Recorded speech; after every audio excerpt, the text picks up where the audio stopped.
Hi all, welcome to bio class. ഇന്നത്തെ ഒരു ക്ലാസ്സിൽ നമുക്ക് നോക്കാനുള്ളത് ജിംനോസ്പേംസിനെ കുറിച്ചാണ്. ജിംനോസ്പേംസിന്റെ ഫീച്ചേഴ്സും അതുപോലെ എക്സാമ്പിൾസും അതിന്റെ ലൈഫ് സൈക്കിളുമാണ് ഇന്നത്തെ ഒരു ക്ലാസ്സിൽ നമുക്ക് ഡിസ്കസ് ചെയ്യാനായിട്ടുള്ളത്. ഓക്കെ, അപ്പൊ നമുക്ക് ജിംനോസ്പേംസിനെ കുറിച്ച് നോക്കാം. ജിംനോസ്പേംസിന്റെ വളരെ ഇമ്പോർട്ടന്റ് ആയിട്ടുള്ള ഒരു പ്രത്യേകതയാണ് നേക്കഡ് സീഡ് പ്ലാന്റ്സ് ആണ് ഇവർ. അതായത് ഇവരുടെ സീഡിന് ചുറ്റുമായിട്ട് എന്തുണ്ടാവില്ല, ഫ്രൂട്ട് ഉണ്ടാവില്ല. ഓക്കെ, നേക്കഡ് സീഡ് ആയിരിക്കും ഇവരിൽ കാണുന്നത്. ജിംനോസ്പേംസ് എന്ന് പറയുമ്പോൾ നേക്കഡ് സീഡ്സ് ആയിരിക്കും ഇവരിലുള്ളത്. സീഡിന് ചുറ്റുമായിട്ട് ഫ്രൂട്ട് ഉണ്ടാവില്ല. അപ്പൊ നമുക്കറിയാം, ഇപ്പൊ നമ്മളൊരു പപ്പായ ഒക്കെ എടുക്കുകയാണെങ്കിൽ പപ്പായ അത് ആൻജിയോസ്പേംസിലാണ് വരുന്നതെന്ന് നമുക്കറിയാം അല്ലെ. അപ്പോ അവരുടെ കേസിൽ എന്താണ്, സീഡിന് ചുറ്റുമായിട്ട് എന്തുണ്ട്, ഫ്ലഷി ആയിട്ടുള്ള നല്ല ഫ്രൂട്ട് ഉണ്ട് അല്ലെ. പക്ഷെ ഇവിടെ നമ്മുടെ ജിംനോസ്പേംസിൽ അങ്ങനെ സീഡിന് ചുറ്റുമായിട്ട് എന്തുണ്ടാവില്ല, ഫ്രൂട്ട് ഉണ്ടാവില്ല. They are characterized by naked ovules. Okay, gymnosperms are characterized by naked ovules. Okay, ഈ ഒരു ovules ആണ് പിന്നീട് എന്തായിട്ട് മാറുന്നത്, സീഡ് ആയിട്ട് മാറുന്നത്. naked ovules ആണ്. Okay, unlike the angiosperm, in gymnosperm the seeds are not enclosed in fruit. അതായത് ആൻജിയോസ്പേംസിനെ പോലെ ഇവരുടെ കേസിൽ, ജിംനോസ്പേംസിന്റെ കേസിൽ എന്തില്ല, ഫ്രൂട്ട് ഇല്ല, ഫ്രൂട്ട് ആബ്സെന്റ് ആണ്. Okay, they are originated in Palaeozoic era. വളരെ ഇമ്പോർട്ടന്റ് ആയിട്ടുള്ള ഒരു പോയിന്റ് ആണ്, നോട്ട് ചെയ്യുക. They are originated in Palaeozoic era and dominant in the Cretaceous periods of Mesozoic era. Then many primitive gymnosperms are extinct. അതായത് ജിംനോസ്പേംസിൽ ഒരുപാട് എണ്ണം മുന്നേ ഉണ്ടായിരുന്ന ഒരുപാട് ജിംനോസ്പേംസ് ഇപ്പോ എന്തായിട്ടുണ്ട്, എക്സ്റ്റിങ്ക്റ്റ് ആയി പോയിട്ടുണ്ട്. ഓക്കെ, ഇപ്പൊ ജിംനോസ്പേംസിന് കുറച്ച് എക്സാമ്പിൾസ് നമുക്കൊന്ന് നോക്കാം. സൈക്കസ്, ദെൻ അതുപോലെ തന്നെ ഫൈനസ് നമുക്ക് ഇതിന് എക്സാമ്പിൾ ആയിട്ട് പറയാം. ദെൻ എപ്പിഡ്ര ജിംനോസ്പേംസിന് എക്സാമ്പിൾ ആണ്. ദെൻ ജിംബോ, സിഡ്രസ്, ഇത്രയും ഇതിന് എക്സാമ്പിൾസ് ആയിട്ട് നമുക്ക് പറയാം. ജിംനോസ്പേംസിന് എക്സാമ്പിൾ ആയിട്ട് പറയാം. ഇതിലെല്ലാം തന്നെ സീഡിനെ കവർ ചെയ്തുകൊണ്ട് എന്തുണ്ടാവുന്നില്ല, ഫ്രൂട്ട് ഉണ്ടാവുന്നില്ല. ദെൻ ഇനി ഇവരുടെ മോർഫോളജിക്കൽ ക്യാരക്ടേഴ്സിനെ കുറിച്ച് നോക്കാം. The plant body is sporophytic. ഇവരുടെ പ്ലാന്റ് ബോഡി എന്ന് പറയുന്നത് സ്പോറോഫൈറ്റിക് ആണ്. ദെൻ ഇതിൽ എന്ത് ഫോം ചെയ്യുന്നുണ്ട്, പ്ലാന്റ് ബോഡിയിൽ നിന്നും സ്പോർസ് ഫോം ചെയ്യുന്നുണ്ട് എന്ന് നമുക്കറിയാം അല്ലേ. സ്പോർസ് ഫോം ചെയ്യുന്നുണ്ട് എന്നുള്ളത് നമുക്കറിയാം. അപ്പൊ അതിനെ കുറിച്ചൊക്കെ നമുക്ക് നോക്കാം. Then differentiated into root, അതായത് ഇവരുടെ പ്ലാന്റ് ബോഡി എങ്ങനെയൊക്കെ നമുക്ക് ഡിവൈഡ് ചെയ്യാം. റൂട്ട് ഉണ്ട്, ദെൻ സ്റ്റെം ഉണ്ട്, ലീവ്സും പ്രസന്റ് ആണ്. They usually show xerophytic characters. അതായത് ജിംനോസ്പേംസിൽ സാധാരണയായിട്ട് കാണുന്ന ഒരു ക്യാരക്ടറാണ് സീറോഫൈറ്റിക് ക്യാരക്ടേഴ്സ്. സീറോഫൈറ്റിക് ക്യാരക്ടേഴ്സ് എന്ന് പറഞ്ഞാൽ എന്താ, വാട്ടറിന്റെ ആബ്സെൻസിലും അല്ലെങ്കിൽ വാട്ടർ അത്ര ആവശ്യമില്ലാതെയും അവർക്ക് എന്ത് ചെയ്യാനായിട്ട് സാധിക്കും, ജീവിക്കാനായിട്ട് സാധിക്കും. ഓക്കെ, ജലം കുറവുള്ള ഏരിയകളിലൊക്കെ ആയിട്ട് കാണുന്ന പ്ലാന്റ്സ്, അവരുടെ പ്രത്യേകതയാണ് ദേ ആർ സീറോഫൈറ്റിക് എന്നുള്ളത്. അതായത് ജലം അത്ര അത്യാവശ്യമല്ല, വളരെ കുറഞ്ഞ ലെവലിൽ വാട്ടർ യൂസ് ചെയ്തുകൊണ്ട് ഇവർക്ക് ജീവിക്കാനായിട്ട് സാധിക്കും. അപ്പൊ ഇവരുടെ ശരീരത്തിൽ നിന്നും വാട്ടർ നഷ്ടപ്പെട്ടു പോവാതിരിക്കാനായിട്ട് പല അഡാപ്റ്റേഷൻസും ഇവരുടെ ശരീരത്തിലുണ്ട്. ഓക്കെ, അപ്പൊ അതൊക്കെ നമുക്ക് നോക്കാം. അതിലൊരു ഇമ്പോർട്ടന്റ് ആയിട്ടുള്ള ഒരു അഡാപ്റ്റേഷൻ ആണ് ഇവരുടെ ലീഫിന്റെ സ്ട്രക്ചർ. ഓക്കെ, ദെൻ അതുപോലെ തന്നെ ഇവരുടെ കേസിൽ സ്റ്റൊമാറ്റ എന്ന് പറയുന്നത് സങ്കൺ സ്റ്റൊമാറ്റ ആണ്. കുറച്ച് ഉള്ളിലേക്കായിട്ടാണ് സ്റ്റൊമാറ്റ ഉള്ളത്.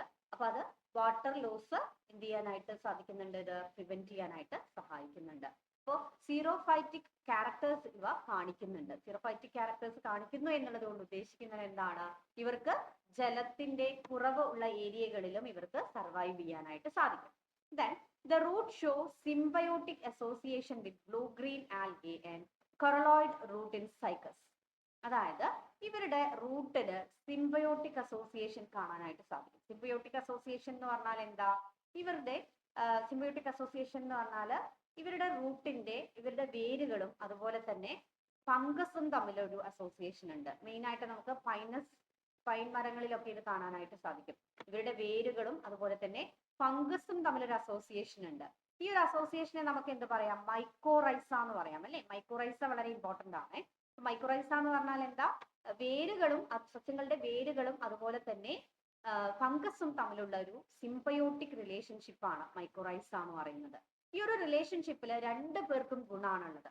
മൈക്കോറൈസ എന്നുള്ള ഈ ഒരു റിലേഷൻഷിപ്പിൽ ഫംഗസിനും ഗുണമാണുള്ളത്, അതുപോലെ തന്നെ നമ്മുടെ ആ ഒരു പ്ലാന്റിനും ഗുണമാണ് ഉള്ളത്. ഓക്കെ, അങ്ങനെയുള്ള ഒരു റിലേഷൻഷിപ്പ് ആയതുകൊണ്ടാണ് ഇതിനെ സിംബയോട്ടിക് റിലേഷൻഷിപ്പ് എന്ന് പറയുന്നത്. രണ്ടുപേർക്കും ഗുണമാണ് ഈ ഒരു റിലേഷൻഷിപ്പിലുള്ളത്. ഓക്കെ, ദെൻ അതുപോലെ തന്നെ blue green algae and coralloid root in Cycas. Okay, സൈക്കസിന്റെ കേസിൽ ബ്ലൂ ഗ്രീൻ ആൽഗകളും അതുപോലെ തന്നെ കൊറലോയിഡ് റൂട്ട്സും. ഇവരുടെ റൂട്ടിന്റെ പ്രത്യേകതയാണ് കോറൽ റീഫ് സാമ്യം ഉള്ള രീതിയിലുള്ള ഒരു റൂട്ടാണ് ഇവരിൽ സൈക്കസിലൊക്കെ കാണുന്നത്. ഓക്കെ, പവിഴപ്പുറ്റുകളൊക്കെ അല്ലേ കോറൽ റീഫ്സ് ഒക്കെ. അപ്പൊ അതിനോട് സിമിലാരിറ്റി കാണിക്കുന്ന രീതിയിലുള്ള റൂട്ട്സ് സൈക്കസിലൊക്കെ കാണുന്നുണ്ട്. അതുകൊണ്ടാണ് കൊറലോയിഡ് റൂട്ട്സ് എന്ന് ഇതിനെ പറയുന്നത്. Okay, then algae inhibiting in coralloid root of Cycas helps in nitrogen fixation. Cycas സസ്യങ്ങളുടെ റൂട്ടിൽ കാണുന്ന അതിന്റെ കൊറലോയിഡ് റൂട്ടിൽ ഈ ആൽഗകൾ വന്ന് നിൽക്കുന്ന ഒരു അസോസിയേഷൻ ഉണ്ട് നമ്മൾ പറഞ്ഞു അല്ലെ. ബ്ലൂ ഗ്രീൻ ആൽഗകളും അതുപോലെ തന്നെ സൈക്കസ് മരങ്ങളുടെ റൂട്ടും തമ്മിലുള്ള ഒരു അസോസിയേഷൻ വരുന്നുണ്ട്. അപ്പോൾ ഇത് എന്തിനു ഹെൽപ്പ് ചെയ്യുന്നുണ്ട്? നൈട്രജൻ ഫിക്സേഷന് വേണ്ടിയിട്ട് സഹായിക്കുന്നുണ്ട്. അറ്റ്മോസ്ഫിയറിക് നൈട്രജൻ ഫിക്സ് ചെയ്യുന്നതിന് വേണ്ടി സഹായിക്കുന്നുണ്ട്. Mycorrhiza helps in the absorption of nutrients mainly phosphorus in plants. അതായത് നമ്മൾ നേരത്തെ പറഞ്ഞു ഇവിടെ റൂട്ട് ഓഫ് ഹയർ പ്ലാന്റ്സ് അല്ലെങ്കിൽ റൂട്ട് ഓഫ് പൈനസും ദെൻ ഫംഗസും തമ്മിലുള്ള അസോസിയേഷനെയാണ് നമ്മൾ എന്ത് പറഞ്ഞത്? മൈക്കോറൈസ എന്ന് പറഞ്ഞത് അല്ലെ. അപ്പൊ ഈ ഒരു സിംബയോട്ടിക് അസോസിയേഷനിൽ മൈക്കോറൈസ എന്തിന് ഹെൽപ്പ് ചെയ്യുന്നുണ്ട്? ഈ ഒരു പൈനസ് എന്ന് പറയുന്ന സസ്യത്തിന് ഫോസ്ഫറസ് അബ്സോർബ് ചെയ്യുന്നതിനായിട്ട് ഹെൽപ്പ് ചെയ്യുന്നുണ്ട്. തിരിച്ച് ഈ ഒരു പൈനസ് എന്ന് പറയുന്ന സസ്യം ഫംഗസുകൾക്ക് തിരിച്ച് എന്ത് കൊടുക്കുന്നുണ്ട്? ഫുഡ് പ്രിപ്പയർ ചെയ്ത് കൊടുക്കുന്നുണ്ട്. ഓക്കെ, ഇപ്പൊ രണ്ടുപേർക്കും ഗുണമാണുള്ളത്. ഈ ഒരു റിലേഷൻഷിപ്പിനെ നമുക്ക് മൈക്കോറൈസ എന്ന് പറയാം. Mycorrhiza it helps in the absorption of nutrients mainly phosphorus ആണ്. Okay, phosphorus in plants. Then the stem is generally erect. The stem is generally erect, then branched and woody. However, it is unbranched in the case of cycas and underground in Zamia. Okay, branched ആയിട്ടുള്ള സ്റ്റെമ്മും കാണാൻ സാധിക്കും, അൺബ്രാഞ്ചഡ് ആയിട്ടുള്ള സ്റ്റെമ്മും കാണാൻ സാധിക്കുന്നുണ്ട്. Okay, ചിലതൊക്കെ അണ്ടർഗ്രൗണ്ടിലായിട്ടും നമുക്ക് കാണാൻ സാധിക്കുന്നുണ്ട്. ഓക്കെ, ഇനി നമുക്ക് അടുത്ത പോയിന്റ് നോക്കാം. The presence of leaf scar is a characteristic feature of gymnosperm. എന്താ ഈ ലീഫ് സ്കാർ എന്നുള്ളത് കൊണ്ട് ഉദ്ദേശിക്കുന്നത്? ലീഫ് സ്കാർ എന്ന് പറഞ്ഞ ഒരു അടയാളമാണ് അല്ലെ. ഈ ലീഫ് ഇവിടുന്ന് പോയി കഴിഞ്ഞാൽ അവിടെ ഉണ്ടാവുന്ന ഒരു അടയാളത്തെയാണ് നമ്മൾ എന്ത് പറയുന്നത്? ലീഫ് സ്കാർ എന്ന് പറയുന്നത്. ഓക്കെ, അപ്പൊ ജിംനോസ്പേംസിൽ ഈ ലീഫ് പൊഴിഞ്ഞു പോയാലും അവിടെ ഒരു സ്കാർ അല്ലെങ്കിൽ ഒരു ലീഫ് സ്കാർ അവിടെ ഉണ്ടാവും. Leaves are generally dimorphic in nature. Okay, leaves പ്രധാനമായിട്ടും ഡൈമോർഫിക് നാച്ചറിലാണ് കാണുന്നത്. അതായത് രണ്ട് രീതിയിലുള്ള ലീവ്സ് ഇവരിൽ കാണുന്നുണ്ട്. ഫോളിയേജ് ലീവ്സും കാണാൻ സാധിക്കും, സെസൈൽ ലീവ്സും ഇവരിൽ കാണാൻ സാധിക്കും. ഫോളിയേജ് ലീവ്സിന്റെ പ്രത്യേകത എന്താ? Green simple needle shaped pinnately compound leaves ആണ്. ഓക്കെ, ദെൻ പൈനസിലൊക്കെ ഈ ഒരു രീതിയിൽ നമുക്ക് കാണാൻ സാധിക്കുന്നു. ദെൻ സെസൈൽ ലീവ്സ് എന്ന് പറഞ്ഞാൽ വളരെ ചെറിയ ഡെസിഡ്വസ് ആയിട്ടുള്ള ലീവ്സ് ആണ്. ഓക്കെ, ഇതാണ് ഇവിടെ കാണുന്ന ഈ ലീവ്സിനെയാണ് നമ്മൾ സെസൈൽ ലീവ്സ് എന്ന് പറയുന്നത്. ഫോളിയേജ് ലീവ്സ് എന്ന് പറയുമ്പോൾ എന്താണ്? ഗ്രീൻ സിമ്പിൾ നീഡിൽ ഷേപ്ഡ് ആയിട്ട് കാണുന്ന ഈ കാണുന്ന ലീവ്സിനെയാണ് എന്ത് പറയുന്നത്? ഫോളിയേജ് ലീഫ് എന്ന് പറയുന്നത്. ക്ലിയർ അല്ലേ? ഫോളിയേജ് ലീഫ് എന്നുള്ളത് ക്ലിയർ ആണെന്ന് വിചാരിക്കുന്നു. അപ്പൊ ലീവ്സ് എന്ന് പറയുന്നത് ഇവരിൽ ഡൈമോർഫിക് ആയിട്ടുള്ള കണ്ടീഷനിലാണ് കാണുന്നത്. ഫോളിയേജ് ലീവ്സും ഉണ്ടായിരിക്കും, ദെൻ സെസൈൽ ലീവ്സും ഉണ്ടായിരിക്കും. ഓക്കെ, ഇതുപോലെ നീഡിൽ ഷേപ്ഡ് ആയിട്ട് കാണുന്ന ലീഫിനെയാണ് എന്ത് പറയുന്നത്? ഫോളിയേജ് ലീവ്സ് എന്ന് പറയുന്നത്. വളരെ ചെറിയ ഡെസിഡ്വസ് ആയിട്ട് കാണുന്ന ലീവ്സിനെയാണ് സെസൈൽ ലീവ്സ് എന്ന് പറയുന്നത്. ദെൻ നെക്സ്റ്റ് പോയിന്റ് നോക്കാം. Cycas shows circinate venation. Circinate venation എന്ന് പറഞ്ഞാൽ എന്താ ഉദ്ദേശിക്കുന്നത്? The young leaves curved inside. അതായത് യങ് ലീവ്സ് ഉള്ളിലേക്ക് ഇങ്ങനെ വളഞ്ഞ ഉള്ളിലേക്ക് നിൽക്കുന്ന ഒരു അവസ്ഥ, അതിനെയാണ് സിർസിനേറ്റ് വെനേഷൻ എന്നുള്ളത് കൊണ്ട് ഉദ്ദേശിക്കുന്നത്. Young leaves curved inside. Okay, young leaves എന്ത് ചെയ്യുന്നു? ചെറിയ ചെറിയ യങ് ആയിട്ട് വരുന്ന ലീവ്സ് ഉള്ളിലേക്ക് മടങ്ങി നിൽക്കുന്ന അവസ്ഥയിൽ, ഓക്കെ, ഒന്ന് കർവ് ചെയ്ത് നിൽക്കുന്ന അവസ്ഥയിൽ കാണുന്നു. Then presence of circinate venation in cycas is a strong evidence for the pteridophytic origin of gymnosperm. Therefore, cycas act as a connecting link between pteridophyta and gymnosperm. ഓർത്ത് വെക്കുക, ടെറിഡോഫൈറ്റയെ കുറിച്ചൊക്കെ നമ്മൾ ഓൾറെഡി പഠിച്ചതാണ്. അപ്പൊ Cycas it act as A connecting link between pteridophyta and gymnosperms. Okay, അപ്പോൾ ഈ ഒരു point ഒന്ന് ഓർത്ത് വെക്കണം, വളരെ ഇമ്പോർട്ടന്റ് ആണ്. Then the leaves of gymnosperms have very thick cuticle. അതായത് ജിംനോസ്പേംസിന്റെ ലീവ്സ് എങ്ങനെയാ കാണുന്നത്, അതിൽ വളരെ തിക്കായിട്ടുള്ള ക്യൂട്ടിക്കിളാണ് ഉണ്ടാവുക.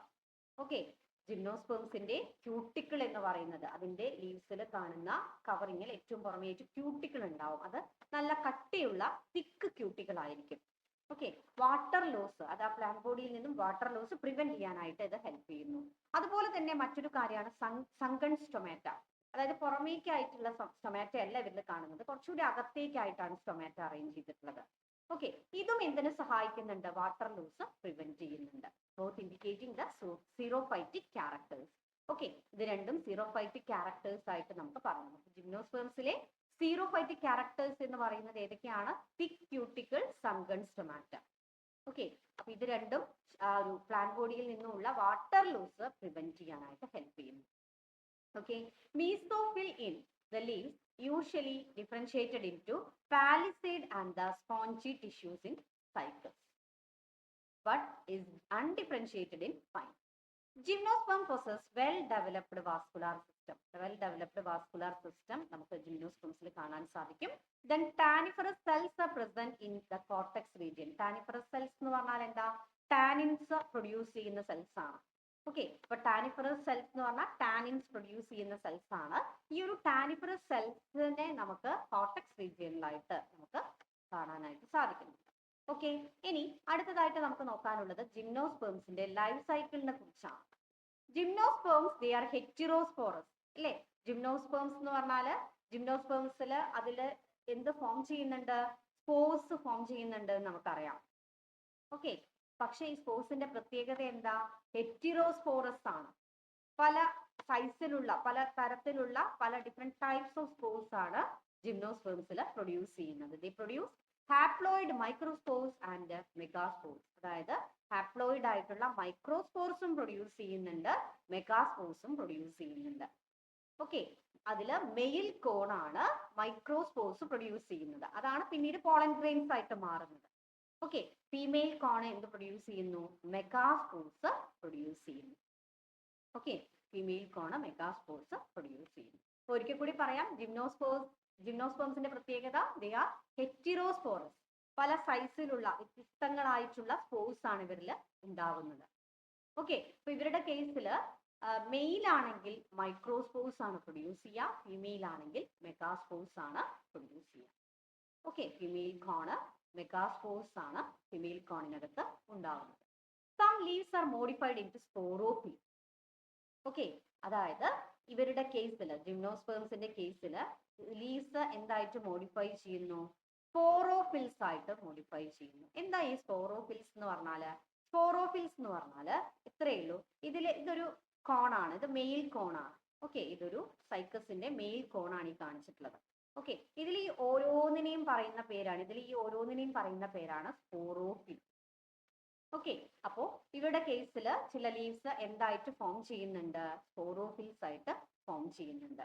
അപ്പൊ നമുക്കറിയാം ഇതില് ഈ ഓരോ സ്ട്രക്ചേഴ്സിനെയുമാണ് നമ്മൾ സ്പോറോഫിൽസ് എന്ന് പറയുന്നത്. ഇതിൽ കാണുന്ന ഈ ഓരോ സ്ട്രക്ചേഴ്സിനെയുമാണ് എന്ത് പറയുന്നത്, സ്പോറോഫിൽസ് എന്ന് പറയുന്നത്. ഇതൊരു സ്പോറോഫിലാണ്, ഇത് മറ്റൊരു സ്പോറോഫിലാണ്. ഇങ്ങനെയുള്ള ഈ സ്ട്രക്ചേഴ്സിനെ നമുക്ക് എന്ത് പറയാം, ഓരോന്നിനെയും സ്പോറോഫിൽസ് എന്ന് പറയാം. അപ്പോ ഇത് മെയിൽ കോൺ ആണെങ്കിൽ ഇതിനെ നമുക്ക് ഈ ഓരോ സ്പോറോഫിലിനെയും, സ്പോറോഫിൽ എന്ന് പറഞ്ഞാൽ ഇത്രയേ ഉള്ളൂ, ഇതിനകത്ത് എന്ത് പ്രൊഡ്യൂസ് ചെയ്യും, സ്പോർസ് പ്രൊഡ്യൂസ് ചെയ്യും അല്ലെ. അപ്പൊ മെയിൽ കോൺ ആവുമ്പോൾ ഇതില് മൈക്രോസ്പോറോഫിൽ എന്നും, ഫീമെയിൽ കോൺ ആണെങ്കിൽ ഇതിനെ മെഗാസ്പോറോഫിൽ എന്നുമാണ് പറയാ. ഈ സ്പോറോഫിലിനെ മെഗാസ്പോറോഫിൽ എന്നാണ് പറയാ. ഒരിക്കൽ കൂടി പറയാം, ഈ കാണുന്ന സ്ട്രക്ചേഴ്സ് ആണ് എന്ത്, സ്പോറോഫിൽ എന്ന് പറയുന്നത്.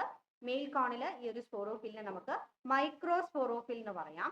ഇതിനകത്താണ് എന്ത് ഫോം ചെയ്യുക, സ്പോർസ് ഉണ്ടാവുന്നത്. ഇവിടെ ഫീമെയിൽ കോൺ ഉണ്ട്, ഈ ഫീമെയിൽ കോണിൽ എന്തുണ്ട്, മെഗാസ്പോറോഫിൽസ്. ഈ കാണുന്ന സ്ട്രക്ചേഴ്സ് എല്ലാം എന്താണ്, മെഗാസ്പോറോഫിൽ ആണ്.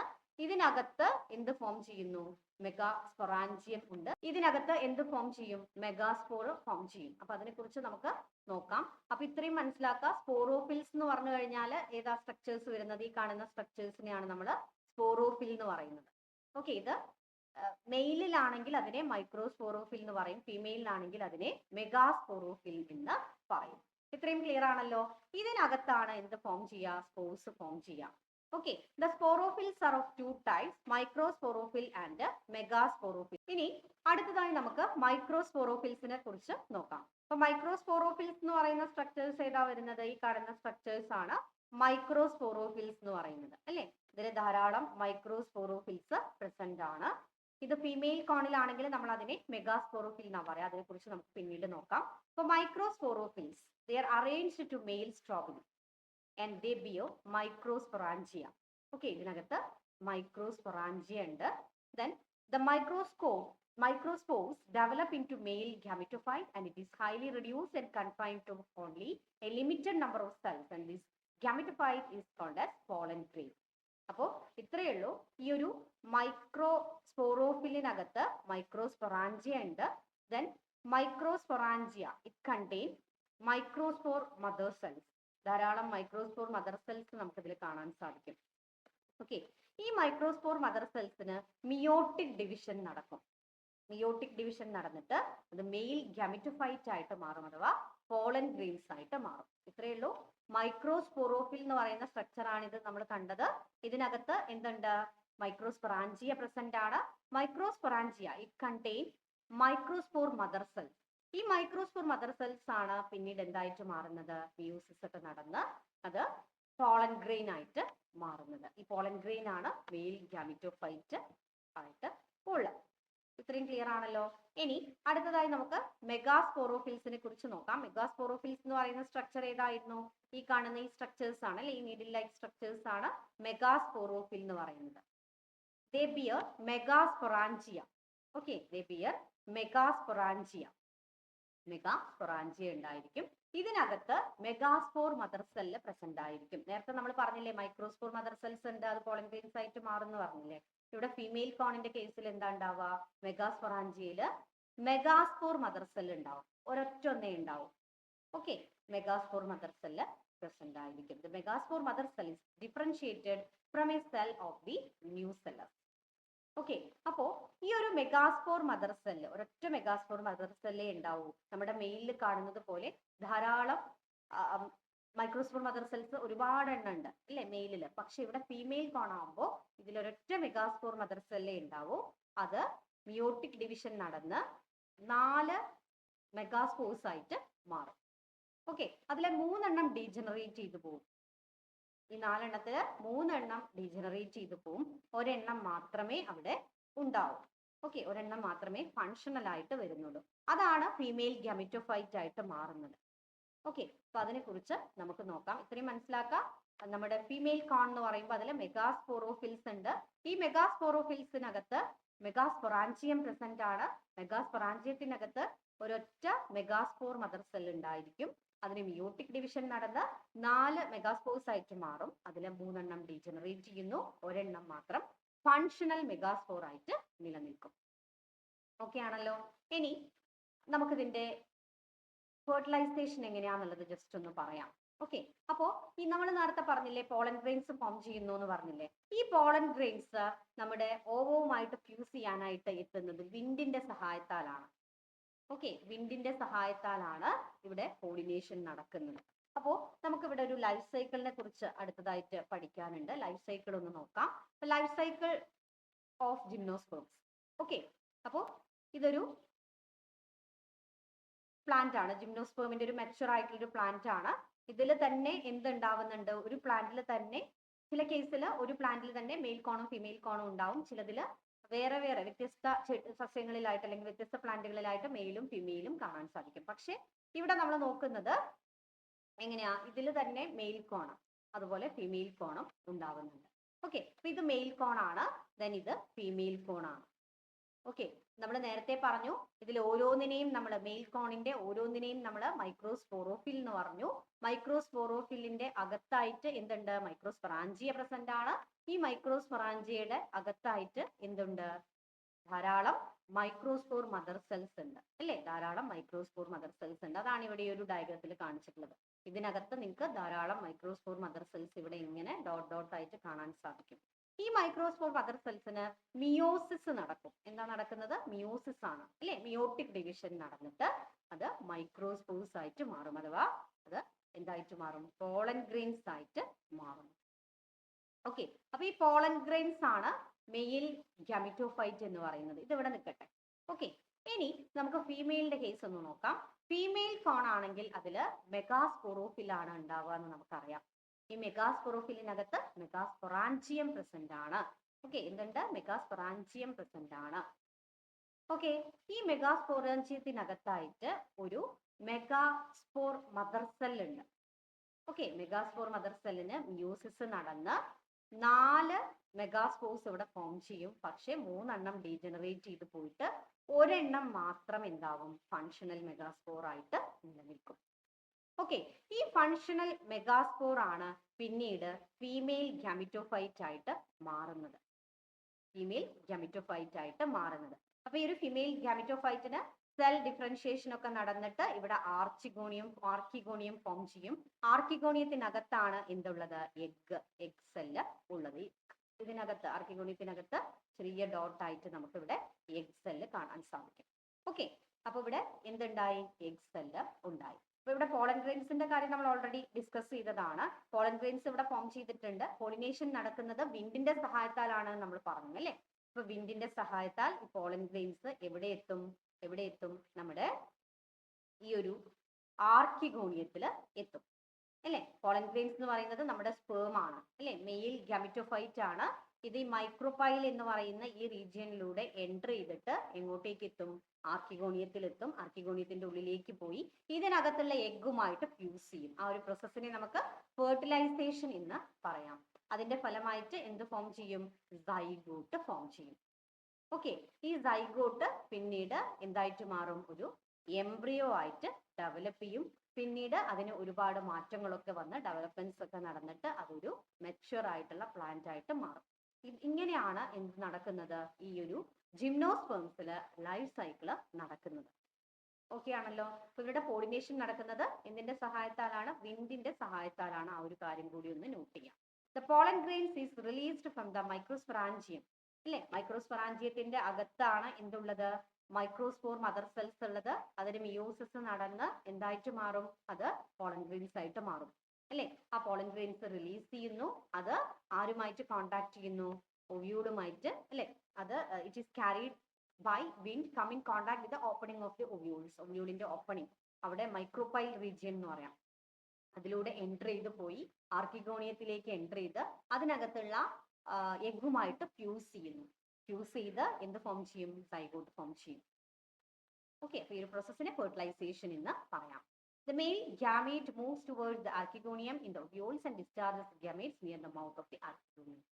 Okay, then archegoniumത്തിനകത്താണ് എഗ് ഉള്ളത്. അതുമായിട്ട് ഇത് കൂടിച്ചേരുന്നു. Then zygote it develops into an embryo and the ovules develop into seed. അത് വളരെ ഇമ്പോർട്ടന്റ് ആണ്. The zygote it develops into an embryo. Zygote embryo ആയിട്ട് ഡെവലപ്പ് ചെയ്യും. ഒവ്യൂൾ എന്തായിട്ട് മാറുന്നുണ്ട്? ഇതില് സീഡ് ആയിട്ട് മാറും. And these seeds are not covered. Naked seeds ആണ് എന്നുള്ള കാര്യം നമ്മൾ ഓൾറെഡി പറഞ്ഞതാണ്. ഓക്കെ, അപ്പൊ ഇത്രയുമാണ് നമുക്ക് ജിംനോസ്പെർമ്സിനെ കുറിച്ച് പഠിക്കാനുള്ളത്. ബാക്കി ഭാഗങ്ങൾ നമുക്ക് അടുത്ത ക്ലാസ്സിൽ ഡിസ്കസ് ചെയ്യാം. ഇന്നത്തെ ഈ ഒരു ക്ലാസ് ഇവിടെ വൈൻഡപ്പ് ചെയ്യുന്നു. Thank you.